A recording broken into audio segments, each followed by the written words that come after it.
ಆತ್ಮೀಯ ಬಂಧುಗಳೇ, ಇಲ್ಲಿವರೆಗೆ ರಾಹುಲ್ ಗಾಂಧಿಯವರು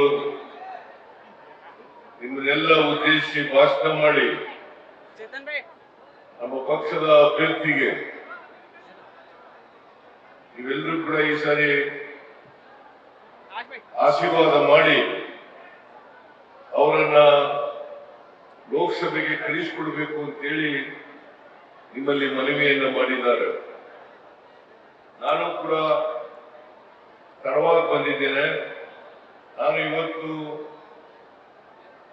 ಕರ್ನಾಟಕದ ಮೊದಲನೇ ಫೇಸ್ನಲ್ಲಿ ವೋಟ್ ಹಾಕಬೇಕಾಗಿದ್ದರಿಂದ ನಮ್ಮೂರಿಗೆ ಹೋಗಿದ್ದೆ. ನಮ್ಮೂರಿಂದ ಬರೋದು ಇಲ್ಲಿಗೆ ತಡ ಆಯ್ತು. ಹಾಗಾಗಿ ನಮ್ಮೂರಿನಲ್ಲಿ ವೋಟ್ ಹಾಕ್ಬಿಟ್ಟು ಇಲ್ಲಿ ಬಂದಿದ್ದೀನಿ. ನಮ್ಮೂರಿನಲ್ಲಿ ವೋಟ್ ಹಾಕಿ ಇಲ್ಲಿ ಬಂದಿದ್ದೀನಿ. ನಮ್ಮದು ಇವತ್ತು ಚುನಾವಣೆ. ಕರ್ನಾಟಕದ 28 ಲೋಕಸಭಾ ಕ್ಷೇತ್ರಗಳಲ್ಲಿ 14 ಕ್ಷೇತ್ರಗಳಿಗೆ ಇವತ್ತು ಚುನಾವಣೆ ನಡೀತಾ ಇದೆ. ಇನ್ನು ಉಳಿದ 14 ಕ್ಷೇತ್ರಗಳಿಗೆ ಮೇ 7ನೇ ತಾರೀಕು ಚುನಾವಣೆ ನಡೀತಾ ಇದೆ. ಬಿಜಾಪುರ ಇಲ್ಲೂ ಕೂಡ 7ನೇ ತಾರೀಕು ಚುನಾವಣೆ ಇದೆ. ಆ ಚುನಾವಣೆಯಲ್ಲಿ ನಮ್ಮ ಪಕ್ಷದ ವತಿಯಿಂದ ನಾವು ಅಭ್ಯರ್ಥಿಯನ್ನು ನಿಲ್ಲಿಸಿದ್ದೇವೆ. ಬಿಜೆಪಿ ಮತ್ತು ಜೆಡಿಎಸ್ ಅವರಿಬ್ಬರು ಸೇರ್ಕೊಂಡು ಒಂದು ಅಭ್ಯರ್ಥಿಯನ್ನ ನಿಲ್ಲಿಸಿದ್ದಾರೆ. ಈ ಚುನಾವಣೆ ಬಹಳ ಮಹತ್ವದ ಚುನಾವಣೆ ಅಂತೇಳಿ ತಾವು ತಿಳ್ಕೋಬೇಕಾಗ್ತದೆ. ಈ ಚುನಾವಣೆಯ ಮೂಲಕ ನೀವು ಕೊಡ್ತಕ್ಕಂಥ ತೀರ್ಪು ಮುಂದಿನ 5 ವರ್ಷದವರೆಗೆ ಯಾವ ಪಕ್ಷ ಅಧಿಕಾರದಲ್ಲಿ ಇರಬೇಕು ದೇಶದಲ್ಲಿ ಅಂತಕ್ಕಂಥದನ್ನ ತೀರ್ಮಾನ ಮಾಡಬೇಕು. ನೀವು ಯೋಚನೆ ಮಾಡಿ, ಕಳೆದ 10 ವರ್ಷಗಳಿಂದ ನರೇಂದ್ರ ಮೋದಿ ಅವರು ಈ ದೇಶದ ಪ್ರಧಾನಮಂತ್ರಿ ಆಗಿದ್ದಾರೆ.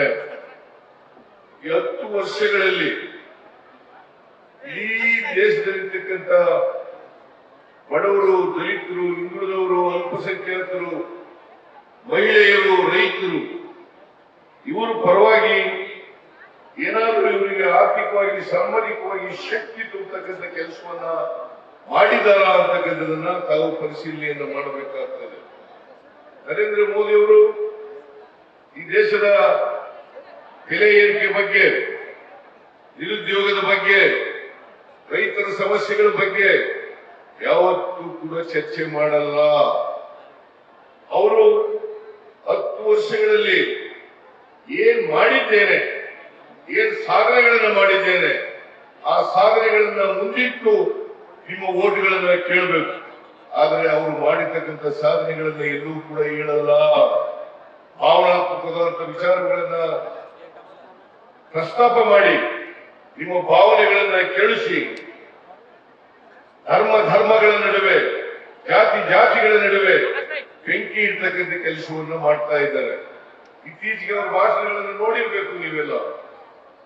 ಮೊದಲನೇ ಹಂತದ ಚುನಾವಣೆ ಆದಮೇಲೆ ಅವರಿಗೆ ಹೆಚ್ಚು ಸ್ಥಾನಗಳು ಬರಲ್ಲ ಅಂತೇಳಿ ಗೊತ್ತಾದ ಮೇಲೆ ಅವರು ಒಂದು ರೀತಿ ಡೆಸ್ಪರೇಟ್ ಆಗಿದ್ದಾರೆ.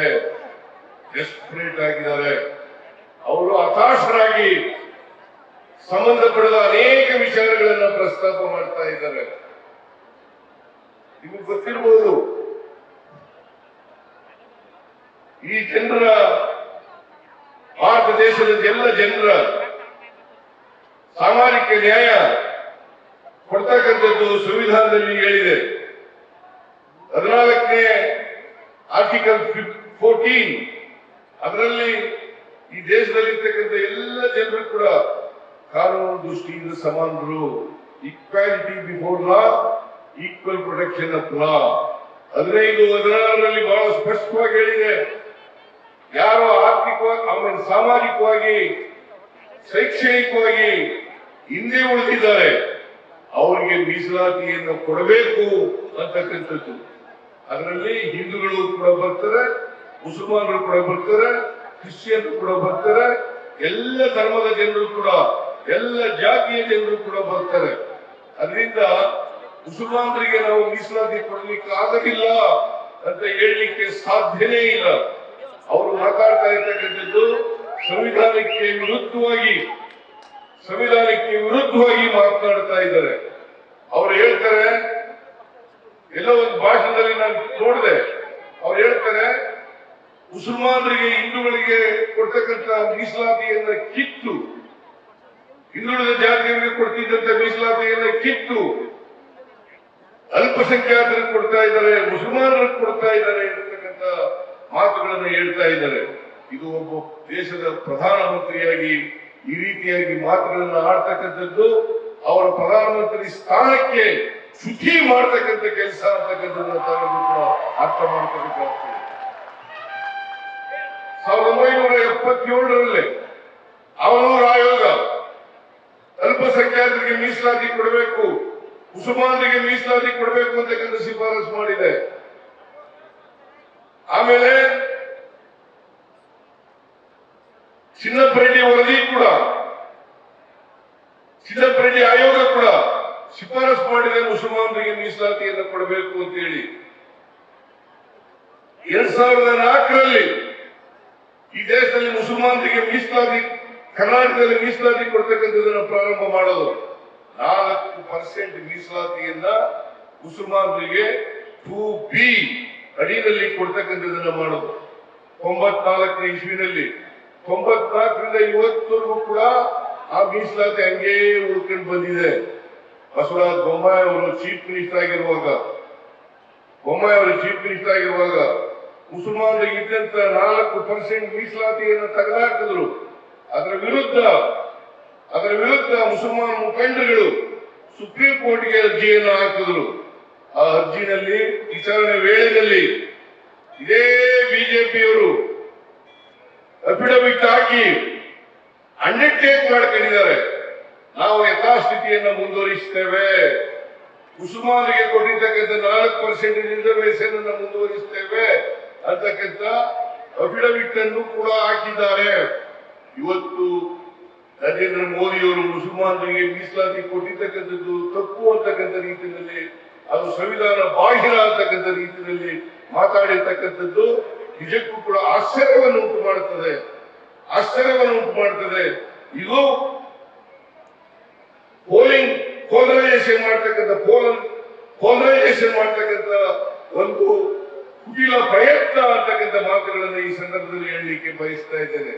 ಅದರಿಂದ ಇದು ಸುಪ್ರೀಂ ಕೋರ್ಟ್ನವರು ಇವತ್ತು ಯಥಾಸ್ಥಿತಿ ಮುಂದುವರಿತದೆ ಅಂತ ಬಿಜೆಪಿಯವರು ಹೇಳಿದ ಮೇಲೆ ಅದನ್ನು ಮುಂದುವರಿಸಿದ್ದಾರೆ. ನಮ್ಮ ಸರ್ಕಾರದಲ್ಲೂ ಕೂಡ ಮುಂದುವರಿಸ್ತಾರೆ. ಹೊಸದಾಗಿ ಮುಸಲ್ಮಾನರಿಗೆ ಮೀಸಲಾತಿಯನ್ನ ಕೊಡ್ತಾ ಇದ್ದಾರೆ ಅಂತಕ್ಕಂಥದ್ದು ಅತಿ ಸುಳ್ಳು ಅಂತಕ್ಕಂಥ ಮಾತುಗಳನ್ನ ಹೇಳಲಿಕ್ಕೆ ಬಯಸ್ತಾ ಇದ್ದೇನೆ.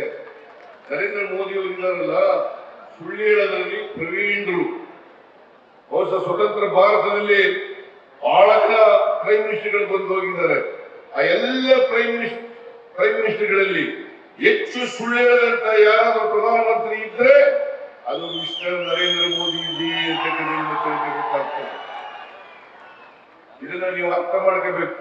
ಇದು ಹತಾಶೆಯಿಂದ ಸೋಲ್ತೀವಿ ಅಂತಕ್ಕಂಥ ಮನಸ್ಸಿನಿಂದ ಹೇಳಿರ್ತಕ್ಕಂಥ ವಿಚಾರಗಳ ಹೊರತು ಇದರಲ್ಲಿ ಯಾವುದೇ ಸಂವಿಧಾನಾತ್ಮಕವಾದಂತ ವಿಚಾರ ಇಲ್ಲ ಅಂತಕ್ಕಂಥ ಮಾತುಗಳನ್ನು ಹೇಳಲಿಕ್ಕೆ ಬಯಸ್ತಾ ಇದ್ದೇನೆ. ಕಳೆದ ಲೋಕಸಭಾ ಚುನಾವಣೆಯಲ್ಲಿ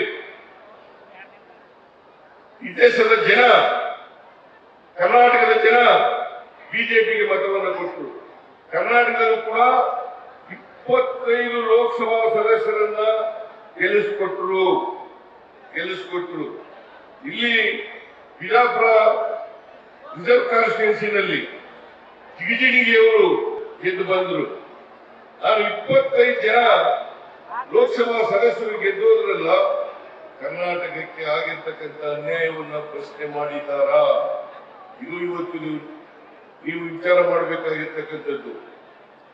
ಯಾವ 25 ಜನರಲ್ಲಿ ಒಬ್ರು ಕೂಡ ಜಿಗಜಿಣಗಿ ಕ್ಷೇತ್ರದಲ್ಲಿ ಮಂತ್ರಿಯಾಗಿದ್ರು. ಅವರು ಕೂಡ ಬಾಯಿ ಬಿಡ್ಲಿಲ್ಲ.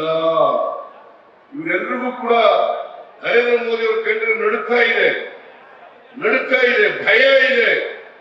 ಕರ್ನಾಟಕದ ಹಿತವನ್ನು ಕಾಪಾಡಲಿಕ್ಕೆ ಸಾಧ್ಯ ಆಗದಿದ್ದವರು ಲೋಕಸಭೆಗೆ ಹೋದ್ರೆ ಕರ್ನಾಟಕದ ಹಿತವನ್ನ ಕಾಪಾಡಲಿಕ್ಕೆ ಸಾಧ್ಯ ಇಲ್ಲ.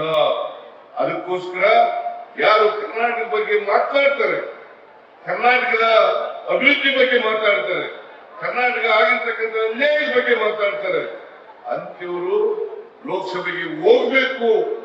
ಅದನ್ನ ಅಂತ ತೀರ್ಮಾನವನ್ನ ತಾವು ಮಾಡಬೇಕು ಅಂತೇಳಿ ನಿಮಗೆ ನಾನು ಮನವಿಯನ್ನು ಮಾಡಲಿಕ್ಕೆ ಬಯಸ್ತಾ ಇದ್ದೇನೆ.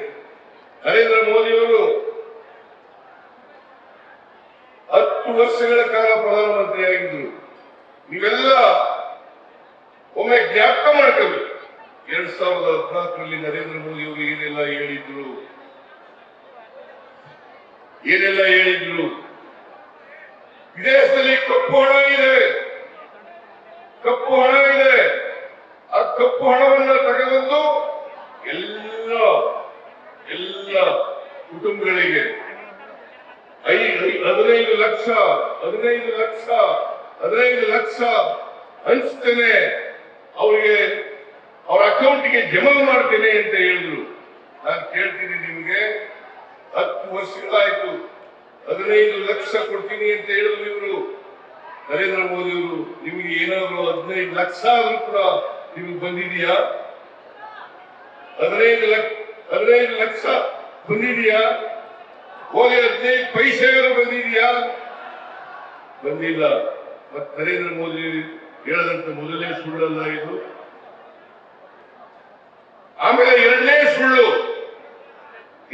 ಸುಳ್ಳು, ನಿರುದ್ಯೋಗಿ ಯುವತಿಯರಿಗೆ ವರ್ಷಕ್ಕೆ 2 ಕೋಟಿ ಉದ್ಯೋಗಗಳನ್ನು ಸೃಷ್ಟಿ ಮಾಡ್ತೇನೆ, ಆ ಮೂಲಕ ನಿರುದ್ಯೋಗವನ್ನು ಬಗೆಹರಿಸ್ತೇನೆ, ನಿರುದ್ಯೋಗಿ ಯುವತಿಯರಿಗೆ ಕೊಡ್ತೇನೆ ಕೆಲಸ ಅಂತ ಹೇಳಿದ್ರು. 10 ವರ್ಷಗಳಾಯ್ತು ನರೇಂದ್ರ ಮೋದಿಜಿ. 10 ವರ್ಷಗಳಲ್ಲಿ 20 ಕೋಟಿ ಉದ್ಯೋಗಗಳನ್ನು ಸೃಷ್ಟಿ ಮಾಡಬೇಕಾಗಿತ್ತು. ಇವತ್ತುವರೆಗೆ 20 ಲಕ್ಷ ಹುದ್ದೆಗಳನ್ನು ಕೂಡ ಸೃಷ್ಟಿ ಮಾಡಲಿಲ್ಲ.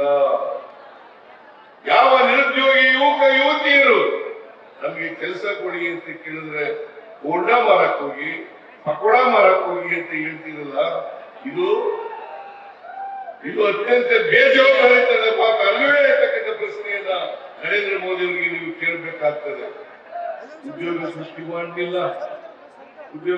ಮಾಡಲಿಲ್ಲ. ರೈತರ ಆದಾಯ 2 ಪಟ್ಟು ಹೆಚ್ಚು ಮಾಡ್ತೀನಿ, ರೈತರ ಆದಾಯ 2 ಪಟ್ಟು ಹೆಚ್ಚು ಮಾಡ್ತೇನೆ ಅಂತ ಹೇಳಿದ್ರು. ಅದು 2022ನೇ ಇಸ್ವಿಯಷ್ಟೊತ್ತಿಗೆ ರೈತರ ಆದಾಯವನ್ನು ದುಪ್ಪಟ್ಟು ಮಾಡ್ತೇನೆ ಅಂತ ಹೇಳಿದ್ರು. ಅಂದ್ರೆ 1 ಲಕ್ಷ ರೂಪಾಯಿ ಆದಾಯ ಬರ್ತಾ ಇದ್ರೆ ರೈತರಿಗೆ, ಅದು 2 ಲಕ್ಷ ಬರ ರೀತಿ ಮಾಡ್ತೇನೆ ಅಂತ ಹೇಳಿದ್ರು. 2 ಲಕ್ಷ ಬರ ರೀತಿ ಮಾಡ್ತೀನಿ ಅಂತ ಹೇಳಿ ರೈತರು ವ್ಯವಸಾಯಕ್ಕೆ ಖರ್ಚು ಮಾಡ್ತಕ್ಕಂಥ ಆದಾಯ ಆಮೇಲೆ ಖರ್ಚು ಜಾಸ್ತಿ ಆಯ್ತು ಹೊರತು ಆದಾಯ ಹೆಚ್ಚಾಗಲಿಲ್ಲ. ಇದನ್ನ ನೀವು ಎಲ್ಲರೂ ತಿಳ್ಕೋಬೇಕಾಗ್ತದೆ. ಇದು 3ನೇ ಸುಳ್ಳು. 4ನೇ ಸುಳ್ಳು, ಎಲ್ಲ ಅಗತ್ಯ ವಸ್ತುಗಳ ಬೆಲೆಗಳನ್ನ ಕಡಿಮೆ ಮಾಡಿಬಿಡ್ತೇನೆ, ಅಚ್ಚೇ ದಿನ ಆಯೋಗ ಅಂತ ಹೇಳಿದ್ರು. ಬಂತ ನಿಮ್ಗೆ ಒಳ್ಳೆ ದಿನ ಬಂತ? ಪೆಟ್ರೋಲ್ ಡೀಸೆಲ್ ಬೆಲೆ ಕಡಿಮೆ ಆಯ್ತಾ? ಗ್ಯಾಸ್ ಬೆಲೆ ಕಡಿಮೆ ಆಯ್ತಾ? ಅಡಿಗೆ ಎಣ್ಣೆ ಬೆಲೆ ಕಡಿಮೆ ಆಯ್ತಾ? ಗೊಬ್ಬರ ಬೆಲೆ ಕಡಿಮೆ ಆಯ್ತಾ? ಯಾವುದು ಕೂಡ ಕಡಿಮೆ ಆಗ್ಲಿಲ್ಲ. ಇನ್ನು ಮುಂದೆ ಹೋಗಿ ಹೇಳಿದ್ರು, ಸ್ವಾಮಿನಾಥನ್ ವರದಿಯನ್ನ ಯಥಾವತ್ತಾಗಿ ಜಾರಿ ಮಾಡುತ್ತೇನೆ ಅಂತ ಹೇಳಿದ್ರು. ಸ್ವಾಮಿನಾಥನ್ ಹೇಳಿದ್ರು, ಎಷ್ಟು ಖರ್ಚಾಗ್ತದೆ ಅದ್ರ ಮೇಲೆ 50% GST ನಾವು MSP ಅನ್ನು ಕೊಡಬೇಕು ಅಂತಕ್ಕಂಥ ಮಾತುಗಳನ್ನು ಹೇಳಿದ್ರು. ಆದರೆ MSP ಅನ್ನು ಕೊಡ್ಲಿಲ್ಲ, ರೀತಿ ಸ್ವಾಮಿನಾಥನ್ ವರದಿಯನ್ನು ಜಾರಿ ಮಾಡಲಿಲ್ಲ. ನಾನು ನಿಮ್ಮಲ್ಲಿ ಮನವಿಯನ್ನು ಮಾಡಲಿಕ್ಕೆ ಬಯಸ್ತಾ ಇದ್ದೇನೆ. ರೈತರು ಎಲ್ಲರೂ ಕೂಡ ನಿಮಗೆ ಮೋಸ ಮಾಡಿದ್ದಾರೆ, ದ್ರೋಹ ಮಾಡಿದ್ದಾರೆ. ಅದಕ್ಕೋಸ್ಕರ ಈ ಸಾರಿ ಕಾಂಗ್ರೆಸ್ ಪಾರ್ಟಿಯನ್ನ ಗೆಲ್ಲಿಸಬೇಕು ಅಂತೇಳಿ ನಿಮ್ಮಲ್ಲಿ ಕಳಕಳಿಯ ಮನವಿಯನ್ನು ಮಾಡಲಿಕ್ಕೆ ಬಯಸ್ತಾ ಇದ್ದೇನೆ. ಮನಮೋಹನ್ ಸಿಂಗ್ ಅವರು ಪ್ರಧಾನಮಂತ್ರಿ ಆಗಿರುವಾಗ 72,000 ರೂಪಾಯಿ ಸಾಲವನ್ನು ಮನ್ನಾ ಮಾಡಿದ್ರು. 72,000 ರೂಪಾಯಿ ಸಾಲ ಮನ್ನಾ ಮಾಡಿದ್ರು. ನಾನು ಮುಖ್ಯಮಂತ್ರಿ ಆಗಿರುವಾಗ ಸೊಸೈಟಿಗಳ ಸಾಲ 72,000 ಕೋಟಿ 72,000 ಕೋಟಿ ನಾನು ಸಾರಿ 72,000 ಕೋಟಿ ರೂಪಾಯಿ ಸಾಲ ಮನ್ನಾ ಮಾಡಿದ್ರು. ನಾನು ಸೊಸೈಟಿಗಳಲ್ಲಿ 50,000 ರೂಪಾಯಿವರೆಗೆ ಸುಮಾರು 27 ಲಕ್ಷ ರೈತರಿಗೆ 8,165 ಕೋಟಿ ರೂಪಾಯಿಯನ್ನು ಸಾಲ ಮನ್ನಾ ಮಾಡಿದೆ. ಯಾವತ್ತಾದ್ರೂ ನರೇಂದ್ರ ಮೋದಿ ಅವರು ಸಾಲ ಮನ್ನಾ ಮಾಡಿದಾರ? ಯಡಿಯೂರಪ್ಪ ಸಾಲ ಮನ್ನಾ ಮಾಡಿದಾರ? ಬಸವರಾಜ ಬೊಮ್ಮಾಯಿ ಸಾಲ ಮನ್ನಾ ಮಾಡಿದಾರ? ಯಾರು ಕೂಡ ಸಾಲ ಮನ್ನಾ ಮಾಡಲಿಲ್ಲ. ಇದನ್ನ ನೀವು ಅರ್ಥ ಮಾಡಬೇಕು. ಇವರು ಯಾರು ಸಾಲ ಮನ್ನಾ ಮಾಡಿದ್ರು? ನರೇಂದ್ರ ಮೋದಿ ಅವರು. ಇವರು ಸಾಲ ಮನ್ನಾ ಮಾಡಿದ್ದು ಅಂಬಾನಿ, ಅದಾನಿ, ಇತರೆ ಕಾರ್ಪೊರೇಟ್ ಬಾಡಿಗಳಿಗೆ 16 ಲಕ್ಷ ಕೋಟಿ ರೂಪಾಯಿಗಳ ಸಾಲವನ್ನು ಮನ್ನಾ ಮಾಡಿದ್ರು. 16 ಲಕ್ಷ ಕೋಟಿ ರೂಪಾಯಿಗಳ ಸಾಲವನ್ನು ಮಾಡಿದ್ರು.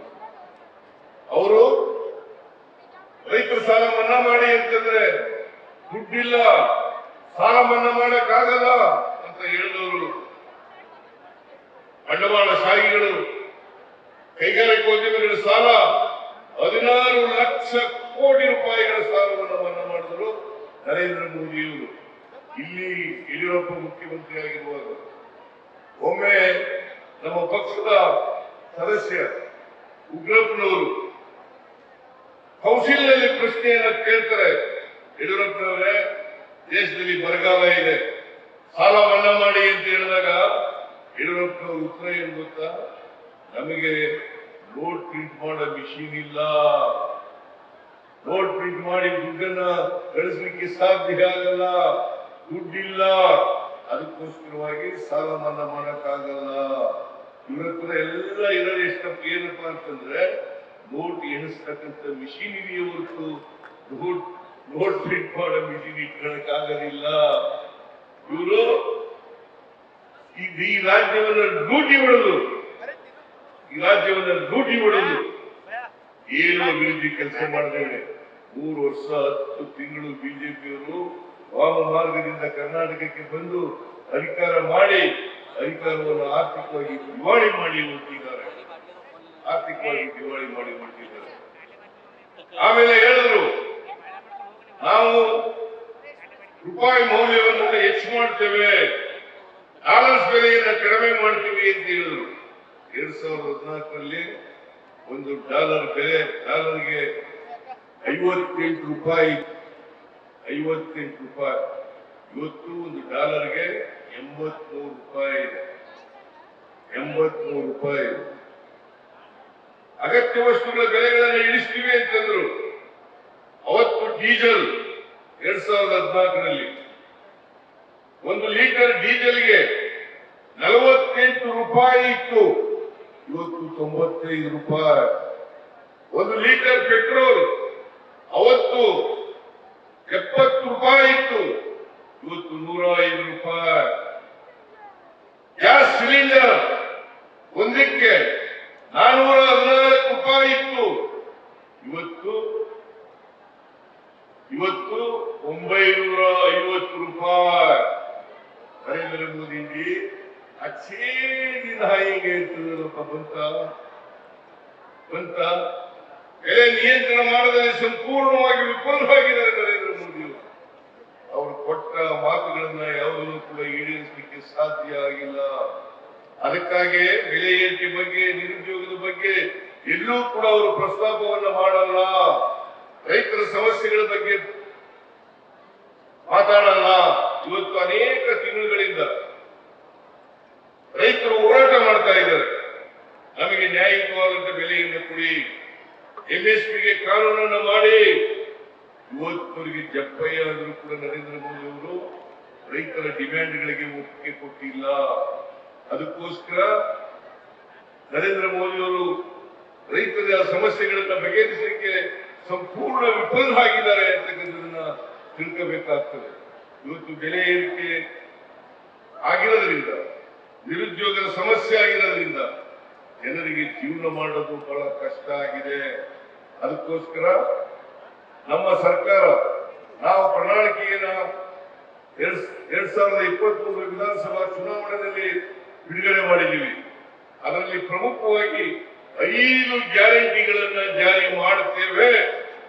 ಈ ವರ್ಷನೇ ಜಾರಿ ಮಾಡ್ತೇವೆ, ಮೊದಲನೇ ವರ್ಷನೇ ಅಂತೇಳಿ ಜನರಿಗೆ ಮಾತು ಕೊಟ್ಟಿದ್ದು. ಮೇ 20ನೇ ತಾರೀಕು ನಾವು ಪ್ರಮಾಣ ವಚನ ಸ್ವೀಕಾರ ಮಾಡುವ ಬಂದದ್ದು. ಮೇ 20, 2023 ನಾವು ಅವತ್ತೇ ಪ್ರಮಾಣ ವಚನ ಸ್ವೀಕಾರ ಮಾಡಿ ನೇರ ವಿಧಾನಸಭೆಗೆ ಬಂದು ಕ್ಯಾಬಿನೆಟ್ ನಲ್ಲಿ ತೀರ್ಮಾನ ಮಾಡೋದು ಎಲ್ಲ 5 ಗ್ಯಾರಂಟಿಗಳನ್ನು ಕೂಡ ಜಾರಿ ಮಾಡ್ತೇವೆ ಅಂತೇಳಿ ಆದೇಶವನ್ನು ಅವತ್ತೇ ಹೊರಡಿಸಿದೆ. ಜೂನ್ 11ನೇ ತಾರೀಕು ಶಕ್ತಿ ಯೋಜನೆ ಅದನ್ನ ಜಾರಿ ಕೊಟ್ಟು ಇಲ್ಲಿವರೆಗೆ ಜೂನ್ 11ರಿಂದ ಇವತ್ತಿನವರೆಗೆ ಸುಮಾರು 196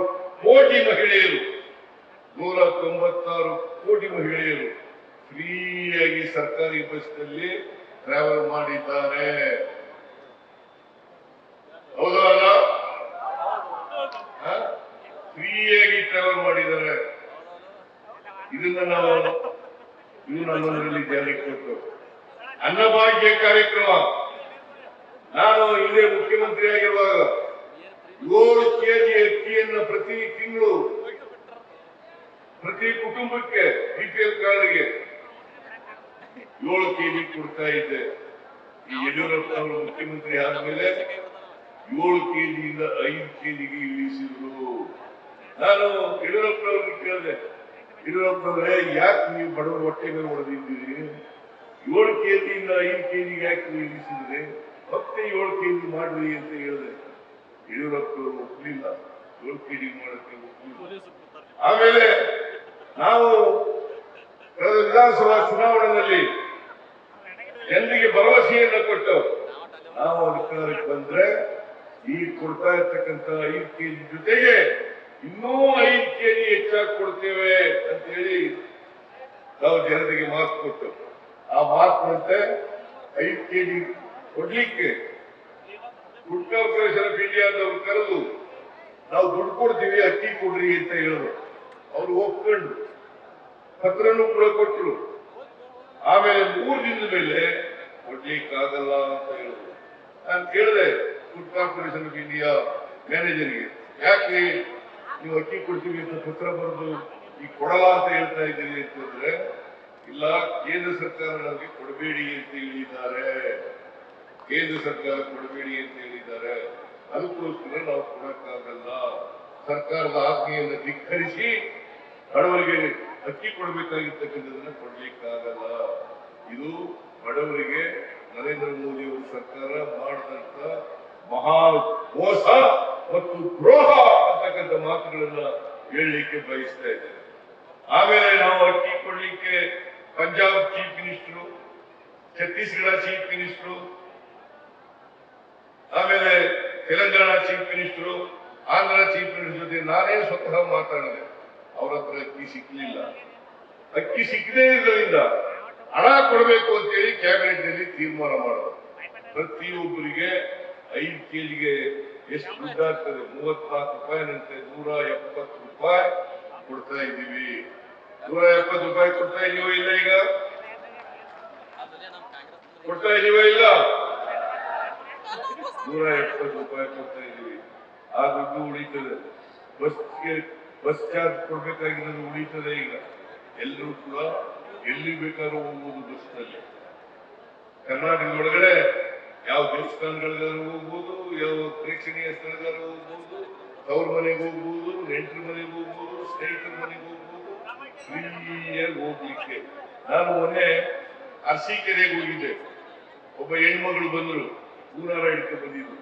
ನಾನು ಇದೇನಪ್ಪ ಹೂನಾರ ಅಂತ ಕೇಳಿದ್ರೆ, ಅವ್ರು ಎಲ್ಲೆಲ್ಲಿಗೆ ಹೋಗಿದ್ರು, ಟಿಕೆಟ್ ತಗೊಂಡಿದ್ರು, ಆ ಟಿಕೆಟ್ಗಳನ್ನೆಲ್ಲ ಸೇರಿಸಿ ಒಂದು ಗೂನಾರ ಮಾಡಿ ನನಗೆ ಹಾಕಿದ್ರು. ನಾನು ನೀವು ಬಸ್ ಫ್ರೀ ಮಾಡಿರೋದ್ರಿಂದ ನಮ್ಗೆ ದುಡ್ಡೆಲ್ಲ ಉಳಿತಾಯ ಆಗಿದೆ ಅಂತ ಹೇಳಿದ್ರು, ಬಹಳ ಅನುಕೂಲ ಆಯ್ತು ಅಂತ ಹೇಳಿದ್ರು. ಹಾಗೇನೆ ಧರ್ಮಸ್ಥಳದ ಹೆಗ್ಡೆಯವರು, ವೀರೇಂದ್ರ ಹೆಗ್ಡೆಯವರು ನನಗೆ ಒಂದು ಪತ್ರ ಬರೆದಿದ್ರು. ಏನಂತ ಅಂತಂದ್ರೆ, ಸಿದ್ದರಾಮಯ್ಯನವರೇ, ನೀವು ಹೆಣ್ಣು ಮಕ್ಕಳಿಗೆ ಫ್ರೀ ಬಸ್ ಪ್ರಯಾಣ ಮಾಡಿರೋದ್ರಿಂದ ಅವರೆಲ್ಲರೂ ಕೂಡ ಈಗ ಹೆಚ್ಚು ಜನ ದೇವಸ್ಥಾನಗಳಿಗೆ ಬರ್ತಾ ಇದ್ದಾರೆ, ದೇವಸ್ಥಾನದ ಆದಾಯ ಕೂಡ ಹೆಚ್ಚಾಗಿದೆ, ವ್ಯಾಪಾರ ಕೂಡ ಜಾಸ್ತಿ ಆಗಿದೆ ಅಂತ ಹೇಳಿದ್ರು. ನನಗೆ ಅದನ್ನು ಅಪ್ರಿಶಿಯೇಟ್ ಮಾಡಿ ನನಗೆ ಪತ್ರವನ್ನು ಬರೆದಿದ್ರು ನಮ್ಮ ವೀರೇಂದ್ರ ಹೆಗ್ಡೆಯವರು. ನಾನು ಯಾಕೆ ಈ ಮಾತನ್ನು ಹೇಳ್ತಾ ಇದ್ದೀನಿ ಅಂತಂದ್ರೆ, ಇವತ್ತು ಎಲ್ಲ ಮಹಿಳೆಯರು ಕೂಡ, ಅದಕ್ಕೆ ಎಲ್ಲ ಧರ್ಮದವರು, ಎಲ್ಲ ಜಾತಿಯವರು, ಯಾರು ಬೇಕಾದ್ರೂ ಹೋಗುವುದು, ಎಲ್ಲ ಪಕ್ಷದವರು. ಈಗ ಬಿಜೆಪಿ ಪಕ್ಷದವರು ಫ್ರೀಯಾಗಿ ಬಸ್ನಲ್ಲಿ ಓಡಾಡ್ತಾ ಇಲ್ವಾ? ಓಡಾಡ್ತಾರೆ ಇಲ್ಲ? ಓಡಾಡ್ತಾ ಇದ್ದಾರೆ, ಅವರು ಕೂಡ ಓಡಾಡ್ತಾ ಇದ್ದಾರೆ. ಅದರಿಂದ ಎಲ್ಲ ಜಾತಿ, ಎಲ್ಲ ಧರ್ಮದವರು, ಎಲ್ಲ ಪಕ್ಷದವರು ಎಲ್ಲರೂ ಕೂಡ ಇವತ್ತು ಫ್ರೀಯಾಗಿ ಬಸ್ನಲ್ಲಿ ಓಡಾಡ್ತಾ ಇದ್ದಾರೆ. ಅನ್ನಭಾಗ್ಯ ನಾವು ಇವತ್ತು ಪ್ರತಿಯೊಬ್ಬರಿಗೆ investment of the cash, feed, religion ಎಲ್ಲರಿಗೂ ಕೂಡ ಕೊಡ್ತಾ ಇದ್ದೀವಿ. ಇದನ್ನ 3ನೇ ಗ್ಯಾರಂಟಿಯನ್ನ ಜಾರಿ ಮಾಡಿದ್ದೀವಿ. 4ನೇ ಗ್ಯಾರಂಟಿ ಅಲ್ಲ, 2ನೇ ಗ್ಯಾರಂಟಿ, 3ನೇ ಗ್ಯಾರಂಟಿ ಗೃಹ ಜ್ಯೋತಿ ಕಾರ್ಯಕ್ರಮ. ಇದನ್ನ ಗುಲ್ಬರ್ಗದಲ್ಲಿ ಚಾಲನೆ ಕೊಟ್ಟರು. ನಾನು, ಖರ್ಗೆ ಅವರು, ಶಿವಕುಮಾರ್ ಅವರು, ಜಾರ್ಜ್ ಅವರು, ನಾವೆಲ್ಲರೂ ಕೂಡ ಸೇರಿ ಇದನ್ನ ಚಾಲನೆಯನ್ನು ಕೊಟ್ಟರು. ಇವತ್ತು 200 ಯೂನಿಟ್ವರೆಗೆ ಫ್ರೀ ಕರೆಂಟ್, ಯಾರು ಕೂಡ ಬಿಲ್ ಕಟ್ಟಬೇಕಾಗಿಲ್ಲ. ಜಾರಿಯಾಗಿದೆಯಲ್ಲ? 200 ಯೂನಿಟ್ವರೆಗೆ ಯಾರು ಕೂಡ ಬಿಲ್ ಕಟ್ಟಬೇಕಾಗಿಲ್ಲ. ಜೊತೆಗೆ ಗೃಹಲಕ್ಷ್ಮಿ ಯೋಜನೆ, ಯಾರು ಮನೆ ಯಜಮಾನಿ ಇರ್ತಾರೆ ಅವರಿಗೆ ತಿಂಗಳಿಗೆ 2,000 ರೂಪಾಯಿ. ಇದನ್ನ ಯಾಕೆ ಕೊಡ್ತಾ ಇದೀವಿ ಅಂತಂದ್ರೆ, ಬೆಲೆ ಏರಿಕೆ ಆಗಿರೋದ್ರಿಂದ ಈ ದೇಶದಲ್ಲಿ ಅವರಿಗೆ ಕೊಂಡ್ಕೊಳ್ತಕ್ಕಂಥ ಶಕ್ತಿ ಜಾಸ್ತಿ ಆಗಲಿ ಅನ್ನೋ ಕಾರಣಕ್ಕೋಸ್ಕರ ತಿಂಗಳಿಗೆ 2,000 ರೂಪಾಯಿ, ವರ್ಷಕ್ಕೆ 24,000 ರೂಪಾಯಿ ಕೊಡ್ತಾ ಇದ್ದೀವಿ. 24,000 ರೂಪಾಯಿ ಕೊಡ್ತಾ ಇದ್ದೀವಿ. ಜೊತೆಗೆ ಯುವ ನಿಧಿ ಕಾರ್ಯಕ್ರಮ ಶಿವಮೊಗ್ಗದಲ್ಲಿ ಇದಕ್ಕೆ ಚಾಲನೆಯನ್ನು ಕೊಟ್ಟು ಅದು ಕೂಡ ಇವತ್ತು ಜಾರಿ ಆಗ್ತಾ ಇದೆ. ನಾವು 8 ತಿಂಗಳಲ್ಲಿ 5 ಗ್ಯಾರಂಟಿಗಳನ್ನ ಜಾರಿ ಮಾಡಿದ್ದೀವಿ. ಕೊಟ್ಟ ಮಾತಿನಂತೆ ನಡ್ಕೊಂಡಿದ್ದೀವಿ. ಹೇಗೆ ಬಸವಾದಿ ಶರಣರು ಕೊಟ್ಟ ಮಾತಿನಂತೆ ನಡ್ಕೊಂಡ್ರು, ಅದೇ ರೀತಿ ಕಾಂಗ್ರೆಸ್ ಸರ್ಕಾರನು ಕೂಡ ಕೊಟ್ಟ ಮಾತಿನಂತೆ ನಡ್ಕೊಂಡಿದೆ. ನಾವು ಬಸವಾದಿ ಶರಣರ ಆದರ್ಶದಲ್ಲಿ, ತತ್ವಗಳಲ್ಲಿ ನಂಬಿಕೆ ಇಟ್ಕೊಂಡಿರ್ತಕ್ಕಂಥವ್ರು. ಅದಕ್ಕೋಸ್ಕರನೇ ವಿಶ್ವಗುರು ಬಸವಣ್ಣ ಅವರು ಸಾಂಸ್ಕೃತಿಕ ನಾಯಕ ಅಂತೇಳಿ ಘೋಷಣೆ ಮಾಡಿ, ಆದೇಶ ಮಾಡಿ, ಇವತ್ತು ಎಲ್ಲ ಶಾಲೆಗಳಲ್ಲಿ, ಸರ್ಕಾರಿ ಕಚೇರಿಗಳಲ್ಲಿ ಬಸವಣ್ಣವರ ಫೋಟೋ ಇಡ್ತಕ್ಕಂಥ ಕೆಲಸವನ್ನು ಮಾಡಿದ್ದೇವೆ. ಯಡಿಯೂರಪ್ಪನವರು ಮಾಡಲಿಲ್ಲ, ವಿಶ್ವಗುರು ಬಸವಣ್ಣವ್ರನ್ನ ಸಾಂಸ್ಕೃತಿಕ ನಾಯಕ ಅಂತ ಮಾಡಲಿಲ್ಲ, ಬಸವರಾಜ ಬೊಮ್ಮಾಯಿ ಮಾಡಲಿಲ್ಲ. ಆದ್ರೆ ನಮ್ಮ ಸರ್ಕಾರ ಮಾಡಿದೆ ಅಂತಕ್ಕಂಥದ್ದು ಇದು ಹೆಚ್ಚುಗಾರಿಕೆ ಅಲ್ಲ. ಆದ್ರೆ ಬಸವಣ್ಣವರನ್ನ ಸಾಂಸ್ಕೃತಿಕ ನಾಯಕ ಅಂತ ಮಾಡ್ತಕ್ಕಂಥದ್ದು ನಮ್ಮ ಸರ್ಕಾರದ ಕರ್ತವ್ಯ. ಅದಕ್ಕೋಸ್ಕರವಾಗಿ ನಾವು ಮಾಡಿದ್ದೇವೆ ಅಂತಕ್ಕಂಥ ಮಾತನ್ನ ಹೇಳಲಿಕ್ಕೆ ಬಯಸ್ತಾ ಇದ್ದೇವೆ. ನಾವು ಇವನ್ನೆಲ್ಲ ಜಾರಿ ಆದ್ಮೇಲೆ ಈಗ ಬಿಜೆಪಿಯವರು ಹೇಳ್ತಾರೆ ಗ್ಯಾರಂಟಿಗಳು ಚುನಾವಣೆ ಆದವರಿಗೆ ಮಾತ್ರ. ಚುನಾವಣೆ ಆದ್ಮೇಲೆ ನಿಲ್ಲಿಸ್ಬಿಡ್ತಾರೆ. ನಾನು ಹೇಳ್ತೀನಿ ನಿಮ್ಗೆ, ಇವತ್ತು ನೀವೆಲ್ರಿಗೂ ಮಾತು ಕೊಡ್ತೀನಿ, ಯಾವ ಕಾರಣಕ್ಕೂ ಕೂಡ ನಮ್ಮ ಅವಧಿಯ 5 ವರ್ಷದಲ್ಲಿ ಈ ಗ್ಯಾರಂಟಿಗಳನ್ನ ನಿಲ್ಲಿಸಲ್ಲ. ಇವೆಲ್ಲವನ್ನು ಕೂಡ ಜಾರಿ ಮಾಡ್ತೇವೆ ಅಂತಕ್ಕಂಥ ಮಾತುಗಳನ್ನು ಹೇಳಲಿಕ್ಕೆ ಬಯಸ್ತೇನೆ. ನೀವು ನೋಡಬಹುದು, ಈ ವರ್ಷ 36,000 ಕೋಟಿ ರೂಪಾಯಿ ಖರ್ಚಾಯಿತು 23-24ರಲ್ಲಿ. 24-25ಕ್ಕೆ ಬಜೆಟ್ ನಲ್ಲಿ 52,009 ಕೋಟಿ ರೂಪಾಯಿಗಳನ್ನ ಈ ಗ್ಯಾರಂಟಿ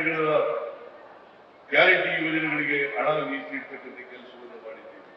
ಅದಲ್ಲದೆ ಅಭಿವೃದ್ಧಿಗೂ ಕೂಡ 68,000 ಕೋಟಿ ರೂಪಾಯಿ ಒಟ್ಟು ಗ್ಯಾರಂಟಿಗಳಿಗೆ ಮತ್ತು ಅಭಿವೃದ್ಧಿ ಕೆಲಸಗಳಿಗೆ 1,20,000 ಕೋಟಿ ರೂಪಾಯಿಗಳನ್ನ ನಮ್ಮ ಬಜೆಟ್ ನಲ್ಲಿ ನಾವು ಇಟ್ಟಿದ್ದೇವೆ.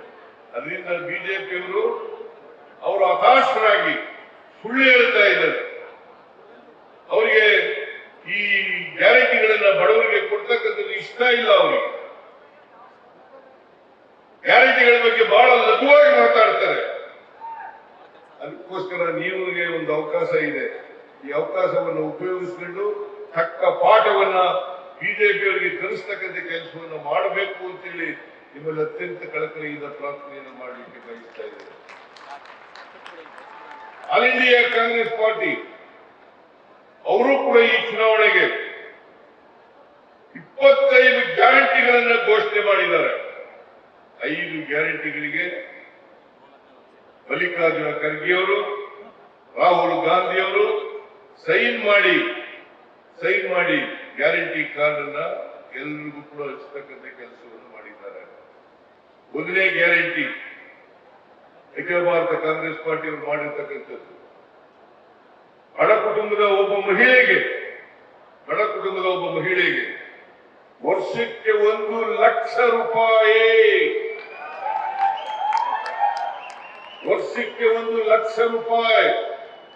ಪ್ರತಿ ತಿಂಗಳು 8,500 ರೂಪಾಯಿ. ಅವರು 1,00,000 ಕೊಟ್ಟರೆ ಕರ್ನಾಟಕ ಸರ್ಕಾರ ವರ್ಷಕ್ಕೆ 24,000 ಕೊಡ್ತದೆ. ಕಾಂಗ್ರೆಸ್ ಪಾರ್ಟಿ ಒಬ್ಬರಿಗೆ, ಬಡವರಿಗೆ, ಮನೆ ಯಜಮಾನಿಗೆ 1,24,000 ರೂಪಾಯಿಗಳನ್ನು ಕೊಡ್ತದೆ. ನಿರುದ್ಯೋಗಿ ಯುವಕರಿಗೆ ಅದಕ್ಕೆ ಅವರಿಗೆ 1,00,000 ರೂಪಾಯಿ ಸ್ಟೈಪಂಡ್ ಅನ್ನು ಕೊಡ್ತದೆ. ಜೊತೆಗೆ ಎಲ್ಲ ರೈತರ ಮೇಲಿರ್ತಕ್ಕಂಥ ಸಾಲವನ್ನು ಕೂಡ ಮನ್ನಾ ಮಾಡ್ತಾರೆ. ಈಗಾಗಲೇ ಗ್ಯಾರಂಟಿಯನ್ನ ನಮ್ಮ ಅಖಿಲ ಭಾರತ ಕಾಂಗ್ರೆಸ್ ಪಾರ್ಟಿ ಅವರು ಘೋಷಣೆ ಮಾಡಿದ್ದಾರೆ. ಎಲ್ಲ ರೈತರ ಮೇಲಿನ ಸಾಲ ಸಂಪೂರ್ಣ ಮನ್ನಾ, ಜೊತೆಗೆ MSP ರೈತರು ಬೆಳೆದಂತ ಬೆಳೆಗಳಿಗೆ ನ್ಯಾಯಯುತವಾದ ಬೆಲೆ ಕೊಡಲಿಕ್ಕೆ MSPಗೆ ಒಂದು ಕಾನೂನನ್ನು ಕೂಡ ಮಾಡ್ತೇವೆ ಅಂತೇಳಿ ಘೋಷಣೆಯನ್ನು ಮಾಡಿದ್ದಾರೆ. ಜಾತಿ ಜನಗಣತಿಯನ್ನು ಮಾಡ್ತೀವಿ ಅಂತ ಹೇಳಿದ್ದಾರೆ. ಜೊತೆಗೆ ಕಾರ್ಮಿಕರಿಗೆ NREGS ನಲ್ಲಿ ಮಿನಿಮಮ್ ಕನಿಷ್ಠ ವೇತನ ನಿಗದಿ ಮಾಡಿ ಪ್ರತಿದಿನ 400 ರೂಪಾಯಿಗಳನ್ನು ಕೊಡ್ತಕ್ಕಂಥದ್ದನ್ನ ಮಾಡಿದ್ದಾರೆ.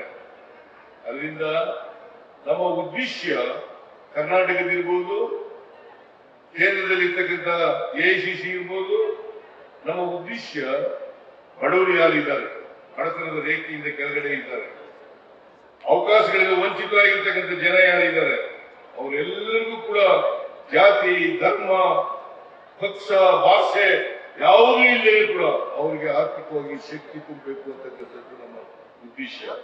ಯಾಕಂದ್ರೆ ಬಾಬಾ ಸಾಹೇಬ್ ಅಂಬೇಡ್ಕರ್ ಅವರು ಹೇಳಿದ್ರು ಬಹಳ ಸ್ಪಷ್ಟವಾಗಿ, ನಮಗೆ ಬರೀ ರಾಜಕೀಯ ಸ್ವಾತಂತ್ರ್ಯ ಬಂದರೆ ಸಾಲದು, ಸಾಮಾಜಿಕ ಸ್ವಾತಂತ್ರ್ಯ ಮತ್ತೆ ರಾಜಕೀಯ ಸ್ವಾತಂತ್ರ್ಯ ಮತ್ತೆ ಆರ್ಥಿಕ ಸ್ವಾತಂತ್ರ್ಯ ಸಿಕ್ಕಿದಾಗ ಮಾತ್ರ ಸಮಾಜ ನಿರ್ಮಾಣ ಮಾಡಲಿಕ್ಕೆ ಸಾಧ್ಯ ಆಗ್ತದೆ ಹೊರತು ಬರೀ ವೋಟ್ ಮಾಡ್ತಕ್ಕಂಥ ಸ್ವಾತಂತ್ರ್ಯ ಇದ್ರೆ ಸಾಲದು ಅಂತಕ್ಕಂಥ ಮಾತುಗಳನ್ನ ಹೇಳಿದ್ರು. ಅದರಲ್ಲಿ ನಂಬಿಕೆ ಇಟ್ಕೊಂಡು ನಾವು ಇವತ್ತು ಕಾಂಗ್ರೆಸ್ ಪಕ್ಷ ಯಾರು ಅವಕಾಶಗಳಿಂದ ವಂಚಿತರಾಗಿದ್ದಾರೆ ಆ ಜನರಿಗೆ ನ್ಯಾಯ ಕೊಡ್ತಕ್ಕಂಥ ಪ್ರಯತ್ನವನ್ನ ಇವತ್ತು ನಾವು ಮಾಡ್ತಾ ಇದ್ದೀವಿ. ಇದನ್ನ ನೀವು ಅರ್ಥ ಮಾಡ್ಕೋಬೇಕಾಗ್ತದೆ. ಅದರಿಂದ ಕಾಂಗ್ರೆಸ್ ಪಕ್ಷ ಹಿಂದೆನೂ ಕೂಡ ಶ್ರೀಮತಿ ಇಂದಿರಾ ಗಾಂಧಿ ಅವರು ಅಧಿಕಾರದಲ್ಲಿದ್ದಾಗ 15 ವರ್ಷಗಳ ಕಾಲ ಬಡವರನ್ನ ಮೇಲೆತ್ತಕ್ಕಂತ ಪ್ರಯತ್ನವನ್ನು ಮಾಡಿದ್ರು. ಗರೀಬಿ ಹಟಾವೋ ಯಾರ ಕಾಲದಲ್ಲಿ ಬಂದಿದ್ದು?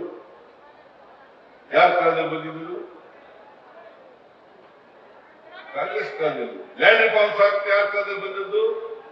ಕಾಂಗ್ರೆಸ್ ಕಾಲದಲ್ಲಿ. ಅಬಾಲಿಷನ್ ಆಫ್ ಬಾಂಡೆಡ್ ಲೇಬರ್ ಯಾರ ಕಾಲದಲ್ಲಿ ಬಂದದ್ದು? ತಲೆ ಮೇಲೆ ಮರ ಹೊರ್ತಕ್ಕಂಥ ಅದನ್ನು ತಪ್ಪಿಸಿದ್ದು ಯಾರ ಕಾಲದಲ್ಲಿ ಬಂದದ್ದು? ಕಾಂಗ್ರೆಸ್ ಕಾಲದಲ್ಲಿ. ಬಿಜೆಪಿಯವರು ಕಾಲದಲ್ಲಿ ಇಂಥ ಯಾವುದಾದ್ರೂ ಒಂದು ಬಡವರಿಗೆ ಸಹಾಯ ಆಗ್ತಕ್ಕಂಥ ಕಾರ್ಯಕ್ರಮವನ್ನು ಮಾಡಿದ್ದಾರೆ. ಹಿಂದೆ ವಾಜಪೇಯಿ ಅವರು ಹೇಳಿದ್ರು, ಇಂಡಿಯಾ ಈಸ್ ಶೈನಿಂಗ್. 6 ವರ್ಷ ಪ್ರಧಾನಮಂತ್ರಿಯಾಗಿ ಇಂಡಿಯಾ ಈಸ್ ಶೈನಿಂಗ್ ಅಂತ ಹೇಳಿದ್ರು. ಹಾಗಂತ ಹೇಳಿ 2004ರಲ್ಲಿ ಸೋತ್ಬಿಟ್ರು. ಈಗ ನರೇಂದ್ರ ಮೋದಿ ಅವರು ಹೇಳ್ತಾರೆ, ವಿಕಸಿತ ಭಾರತ ಮಾಡ್ತೀವಿ, ವಿಕಸಿತ ಭಾರತವನ್ನು ಮಾಡ್ತೀವಿ. ಅದು 2047ನೇ ಇಸ್ವಿಗೆ ಅಂತ ಹೇಳ್ತಾರೆ.